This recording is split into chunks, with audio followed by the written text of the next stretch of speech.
Prise de la charge. Les fourches du chariot élévateur prennent en charge les marchandises palettisées.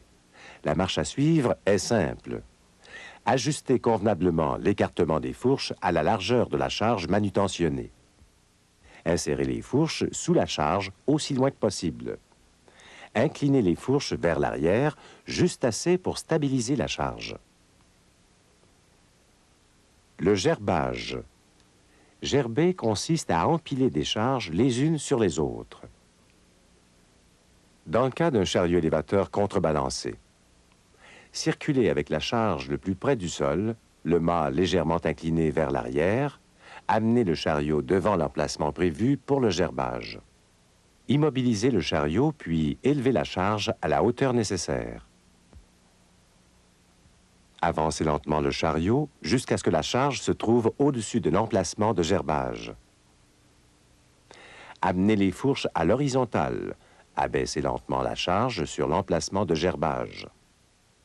Dégager les fourches, regarder en arrière et reculer le chariot. Ramener les fourches le plus près possible du sol. Dans le cas d'un chariot élévateur pour allée étroite, circuler avec la charge le plus près du sol et amener le chariot devant l'emplacement prévu pour le gerbage. Immobiliser le chariot, puis élever la charge à la hauteur nécessaire. Avancer lentement le chariot jusqu'à ce que la charge se trouve au-dessus de l'emplacement de gerbage. Les roues avant pénètrent sous l'étagère. Déposer lentement la charge. Dégager les pinces, regarder en arrière, puis reculer le chariot. Abaisser les pinces le plus près possible du sol. Le dégerbage. Dégerber consiste à enlever des charges d'une pile ou d'une étagère. Dans le cas d'un chariot élévateur contrebalancé, placer le chariot face à l'étagère, mettre les fourches à l'horizontale. Élever les fourches à la hauteur de la palette. Avancer et engager les fourches à fond, en s'assurant qu'elles sont bien centrées. Soulever la charge pour la dégager de l'étagère. Stabiliser la charge en inclinant légèrement le mât vers l'arrière. Regarder en arrière, puis reculer lentement. Immobiliser le chariot et abaisser lentement la charge près du sol. Dans le cas d'un chariot élévateur pour allée étroite, avancer le chariot vers la charge. Élever les pinces à la hauteur désirée. Orienter le chariot, les roues avant pénètrent sous l'étagère. Soulever la charge pour la dégager de l'étagère. Regarder en arrière, puis reculer lentement.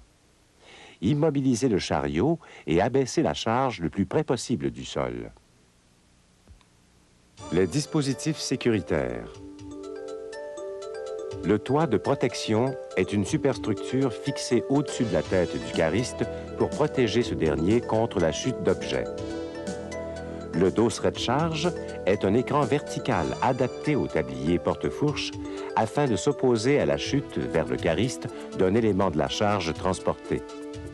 La plateforme est conçue pour élever en toute sécurité les travailleurs qui doivent exécuter des travaux en hauteur. On doit utiliser des échafaudages, plateformes de travail, passerelles, échelles ou autres équipements appropriés pour les travaux d'entretien ou de réparation présentant un danger de chute. La norme de référence énumère les critères de construction d'une plateforme de sécurité. L'installation d'équipements. 2 règles essentielles doivent être suivies. Les équipements doivent être adaptés exactement aux charges à transporter et aux chariots utilisés. Un équipement ou accessoire non prévu à l'origine ne doit pas être ajouté sans l'avis favorable du fabricant du chariot élévateur. La nature des marchandises transportées. Certaines marchandises constituent un risque pendant leur manutention. L'emballage est détérioré, les feuillards sont cassés, éventés ou défaits, la palette est brisée, la pile est instable. Il faut consolider la charge. Le mieux est de stabiliser la marchandise et la palette au moyen d'une pellicule de plastique. Les palettes. Les palettes qui ne sont pas utilisées doivent être rangées à un endroit désigné, à l'écart de la circulation des piétons et des chariots élévateurs. Celles qui sont détériorées doivent être mises de côté. Les clous qui dépassent doivent être enfoncés ou arrachés. Le transport des marchandises. Le transport des marchandises, à l'aide d'un chariot élévateur, est soumis à des règles de conduite sécuritaires. Circuler avec les fourches le plus près possible du plancher, avec ou sans charge, en tenant compte de la nature du sol. Incliner le mât vers l'arrière pour stabiliser la charge. Il faut prendre garde que les pointes des fourches ne perforent les marchandises remisées dans les zones de travail. Alléger la charge ou circuler en marche arrière lorsque celle-ci est encombrante. Garder les mains, les bras, les pieds et la tête à l'intérieur du chariot élévateur. Éviter de doubler un autre chariot élévateur. Maintenir une distance raisonnable avec tout véhicule qui précède. Il est interdit de faire monter les passagers sur le chariot élévateur et de transporter une personne sur les fourches ou sur une palette. Les pentes. La surface des pentes doit être antidérapante et bien entretenue. Un chariot élévateur pourvu d'une charge doit descendre une pente lentement en marche arrière, les fourches dirigées vers le haut. Un chariot élévateur non chargé amorce la descente d'une pente en marche avant, les fourches dirigées vers le bas. Éviter de prendre des virages ou de traverser une pente en biais. De façon générale, il devrait être défendu de stationner le chariot élévateur sur une pente ou sur un plan incliné, particulièrement sur une surface glissante. Si cela est impossible et que le chariot élévateur doit être laissé sur une pente, il faut caler les roues pour empêcher qu'il ne glisse. Le stationnement. Le chariot élévateur ne doit pas obstruer les sorties de secours, les armoires électriques, de même que le matériel d'incendie et l'accès aux escaliers. Un emplacement désigné doit être réservé au stationnement des chariots élévateurs. Stationner avec les fourches posées à plat sur le sol, serrer le frein à main et retirer la clé de contact. Le choix du chariot élévateur.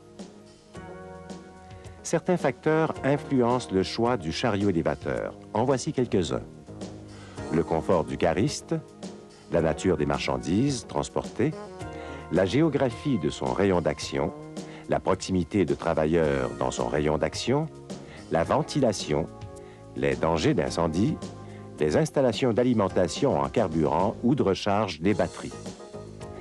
Il faut rechercher un chariot élévateur sécuritaire, adapté au lieu, au travail à effectuer et aux charges à soulever. La formation du cariste. Des sessions de formation cariste peuvent être prévues à l'intérieur des programmes de formation et d'information établis par les comités de santé et de sécurité. Aujourd'hui, à l'ordre du jour, on doit discuter de la formation des caristes. Les travailleurs ont droit à des services de formation, d'information et de conseil en matière de santé et de sécurité du travail. Tout travailleur, occasionnel ou régulier, utilisant ou susceptible d'utiliser un chariot élévateur, doit être formé. Êtes-vous d'accord? Oui, c'est essentiel. Définitivement. Pour la sécurité de tous, oui. Sans aucun doute, oui. Des règles de conduite sécuritaire, c'est important pour tout le monde.